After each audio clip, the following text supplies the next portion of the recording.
Hello，大家好，咱们本期视频的主角是这台1960年型的 T3485。估摸着好多人都没想到，这车到了1960年还在服役吧？实际上，大部分好用的装备在历史中服役的时间都比较长。这台 T3485虽然是1960年的改装型，但它的大部分改装都是在软件方面，比如驾驶员的夜视仪，还有车辆的通讯系统。它的火炮和装甲和二战末期的 T3485相比几乎没有区别。之所以它的火炮没有升级，是因为在这个1960年的时候，世界各国都把这个破甲弹玩明白了。它不只局限于单兵破甲弹，原本长管的线膛炮，现在也可以发射尾翼稳定的破甲弹，来抵消高速自旋对金属射流产生的影响。所以这台 T3485可以发射一种名为 3BK2 的破甲弹，模组里显示它的破甲深度有225，可以轻松地打穿虎王的炮盾。接下来就让我们开始模拟，看看它的战力如何吧。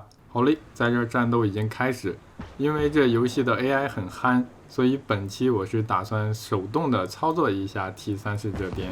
不过我们最开始还是先让他们自己表演一会儿吧。在这儿可以看到，我给德军安排的战车呢是虎王、猎虎还有虎式，这波属于是捅了猫窝了。如果是正常的二战时期的 T3485啊，不绕侧的话，他们的火炮恐怕只能打一打虎式。然而在有了这款破甲弹之后呢，从正面打击猎虎或者是虎王也成为了可能。现在可以看到，即使我没有进行这个手动的操作，虎王还有虎式也都被打废了，而猎虎这边呢，也从侧面挨了一发炮弹，断掉了履带。对于这种坦肩来说，断掉履带差不多就属于是 game over 了。其实冷战时期的绝大部分战车的装甲呢，它的防护还不如虎王或者是猎虎。所以本期这个 T3485若是能暴揍这个虎王猎虎的话，就证明它在60年代呢也能打得动绝大部分那个时期的战车。但客观来说的话，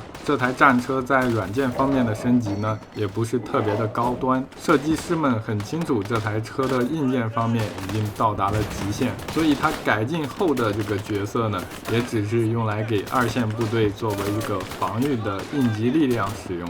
如果还是想像库尔斯克一样，让他远距离的向北约的战车发起冲锋的话，那估计是要被吊打。我记得咱们以前似乎也整出来过一种85毫米的气缸尾翼稳定破甲弹，我在早期的某个视频中还提到过它，但其详细的数据我已经记不清楚了。反正对于85毫米这个口径来说，在60年代打破甲弹威力是足够使用的。若是某个蟹油能在6点几的分房安排一台能发射这个破甲弹的 T34的话，我绝对是能够像现在一样嘎嘎乱杀。毕竟就是在没有破甲弹的分房，咱 T34的玩家天天都是跟这些虎王对线。好了，咱向来不会整活，但 UP 视频播放的多少呢，还是跟大家的3连息息相关的。如果你还知道什么有关于这台60年代的 T34有趣的地方，还请在评论区多多留言。我们下期视频再见。